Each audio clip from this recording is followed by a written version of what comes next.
Hey Woods fans, do you want to be gifted something from the item shop to your accounts? All you have to do is use code Woods in the item shop, like the video, subscribe and put on all notifications, and head down to the comments and add a nice comment for the video and then add your epic username at the end. Good luck!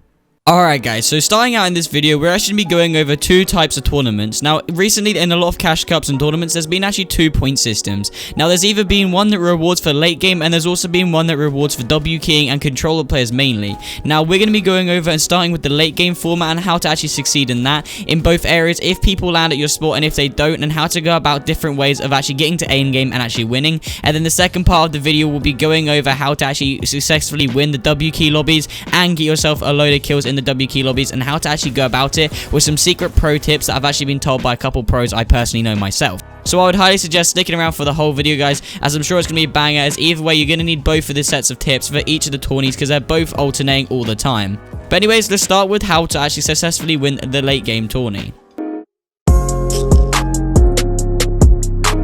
Now, for the late game tourney, you're only going to need one main landing spot. Now, for some of the other tournaments, I actually highly suggest you have 2 landing spots. But for the late game tourney, where your point system is based on getting to late game only, and that's where you're going to be succeeding, getting a lot of points, you only need one main landing spot. And I'll have a video in the top right corner or linked in the description where you can actually find yourself some of the best landing spots that not many people know about. But anyways, if people actually go to your loot spot and contest you, all you have to do is get your loot ASAP and get out of there, because we need to make it to the end game. We do not need to fight these people. So sometimes I go to a place called Flopper Island, and I actually don't even land on the island itself. I land on outhouses around the edge of the map just to get some loot and get out of there, because you do not want to be fighting anyone off spawn, as it's not worth killing anyone and risking your life. So make do with your loot, and basically if you come out with an SMG, stay on high ground and spray down with an SMG. Now, if you do go about this method where you don't fight anyone off spawn and you just loot the outside buildings and things like this, you're going to need to get some mid-game kills to refresh your mats. Even though you don't want to be fighting many people, you're going to have to kill some people to get some refreshers,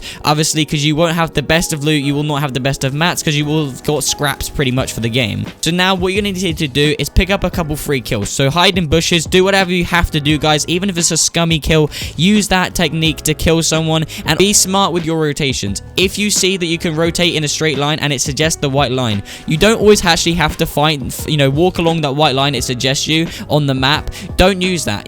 Go around the edge, go around the skirts of the corners and things like that. So for example, if you're behind Pleasant Park and the zone's in front of Pleasant Park, don't rotate through Pleasant Park.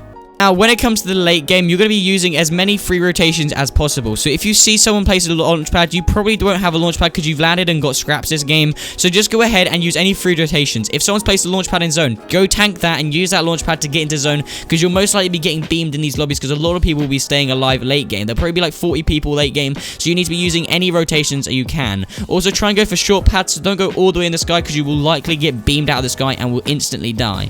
So keep on going and trying to survive for late game points, because you will remember, every single person dies in these games, you're going to be getting more and more points. So forget about kills, just keep on surviving.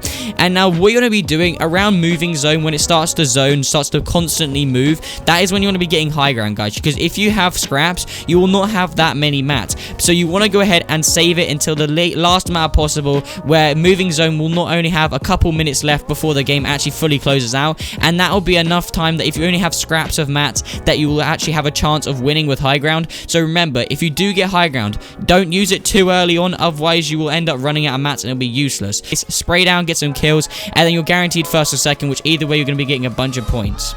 And now if people don't contest you, this is going to be the second one.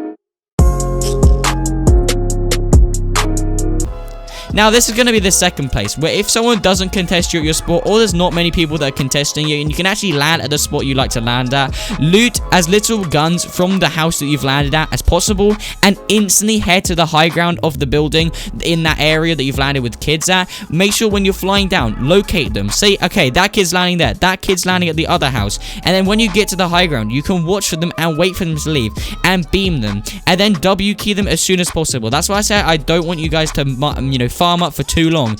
As soon as you get landed, get a couple guns, and as soon as you feel confident you got a shotgun and an AR, start to push them. Don't waste looking around for anything else. Push them. That's going to be your best time and opportunity to kill anyone. So if anyone lands at your house but you are still playing a safe thing, you want to kill them as early as possible to get them out of your way, because then they'll have shields later on the longer you leave it, and it's going to become a long drawn out fight. So you'd rather just kill them as soon as possible. Now from that, once you've killed them, you most likely will need to go to zone after this, because you want to be taking your time while fighting them, even though you are going to be W-keying them a little bit there to get into their boxes and kill them early on. It will still be drawn out most likely if it's in a tournament. So after that, take the loot and quickly farm up as much as you can before you have to head to zone, because most likely you won't have the actual zone on you if you're landing at outbuildings around the map and low-key landing spots. Now this is going to be the real smart one, guys. You need to be avoiding people on the rotations to zone. Even if it's the first zone, rotate around the far left or the far right. So for example, I like to land in the top right corner of the map, and our Frenzy farm is right in the direction where the zone would be. Now I actually decide to go all the way around Frenzy, take storm damage, just so that I will not find any kids. And you guys need to get this into your brain, and when you're rotating, you always need to think and plan out where kids could have come from, where their landing spots could have been, and where they'll be rotating into zone, and you need to be going around those spots and avoiding it. Don't follow the white line that tells you where to go to zone. Now what you're going to be doing is conserving mats, and don't fight anybody during this game. Now when you want to go ahead and fight is when it gets to the moving zone, guys, once again. And now you need to go ahead and get a bunch of kills when you're in high ground, guys, because you need to make maximum opportunity for this and get as many kills as you can. And I'll play second or win the match, and then you'll go ahead and get a bunch of points. Also, once you get on high ground, you're guaranteed a second or a win pretty much, guys. Now, these are going to be for the W-key tourneys. So basically, these are the games where you'll have to prioritize kills over the placements of the end game, because you get 4 points for a kill, rather than you probably get more points for killing people than you actually would if you survive late game. So my best tip for you guys is to actually wait 10 to 20 minutes before you start your first game of the tourney. So let's say this tournament starts at 6 p.m. Start at 6:20 p.m. because then what that will mean is that all the sweats would have played their first game already, and they'll already have like 80 points, for example. Now all the noobs will die and still only have 0 to 10 points. And then when you start late, you'll be filled with a match that has a bunch of bots and noobs in it, and then you can go ahead and W-key this first game, get like 20 kills with the 4-point system, and that is 80 points in your first game. And then you can go on to win the actual end game, because there'll be barely any people left. There'll be like a 20 people at the end game, and it'll be super easy for you to win. So then you'll go ahead and get maybe even like 100 points for your first game, and that'll set you up for these W-key cornies, because the actual like qualification, I think it's like 180 points. So then there, from the next 5 games you play, you're gonna only need to get 80 points, which is so easy. So start then to play like for like 20 points a game, which you can then go ahead and actually W-key a little bit. So then what I suggest in your first game, get like 10 to 20 kills if you can when the bot lobby happens. And then after that, get maybe like 5 kills-ish a match with a win, or try and go for late game also, because as much as you do need kills, you also need to somewhat play late game, because it'll be a lot safer to do that way. Now, if you're a controller player, the way to succeed by W-keying is just to jump into people's boxes. So as soon as you see them, set up the ramp above your head and break the wall, exploit into their box. It is super easy, guys, to just jump in and then spray them with an SMG after the nerf of aim assist is still overpowered. And then PC people, just take everyone's walls and just W-key into their boxes. Play it smarter, because you can't use your SMG. So play it smart, take the wall, place a code over them or something like that. And now towards the late game, you want to start to slow up and play for the win. So you know, the start to mid game, you can go ahead and kill a bunch of people, and when you get to around 5 kills, you want to slow up and start to play more for late game.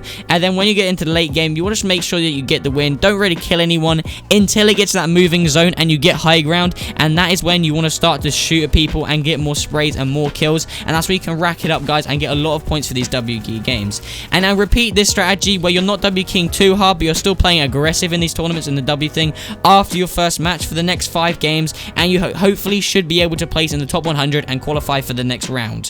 Then obviously try and aim for like 20 to 30 points per game, and you should be good. However, once you qualify, you cannot do this in the round 2 of the actual W-key games.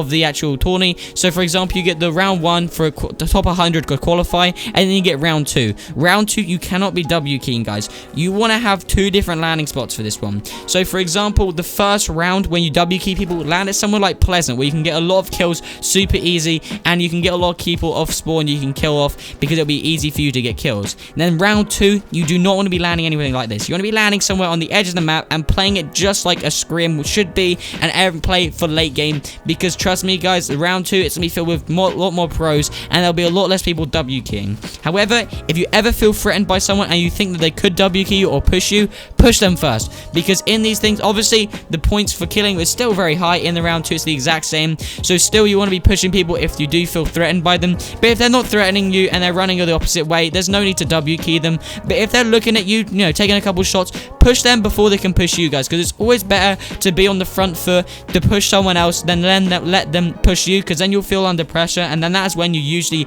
make mistakes and actually die. So the best way is to push someone, try and win your fight by playing to your strengths and weaknesses. So if you control it, use your SMG. If you're PC, take the walls, reset the walls as soon as you can, and that sort of thing, guys. Round 2, try and finish with good mats and things like that so you can get high ground, because guys, trust me, you want to be getting high ground at moving zone every single time to get the most amount of opportunity to get, first or second place. And once again, use free rotations. If you guys see it, use them free rotation, guys, because it's going to be helping you out so much to conserve mats. And then once again, once you hit moving zone, start to try and go for high ground and get that win, or play second and try and get a bunch of kills, and you should be good, guys. And repeat that over and over again for the round 2, and that's all I can really say. Trust me, you'll end up placing super well, and you'll be thanking me. So guys, that's been pretty much it on how to actually place better in your tournaments. So I appreciate if you guys could all like and subscribe to the video right now.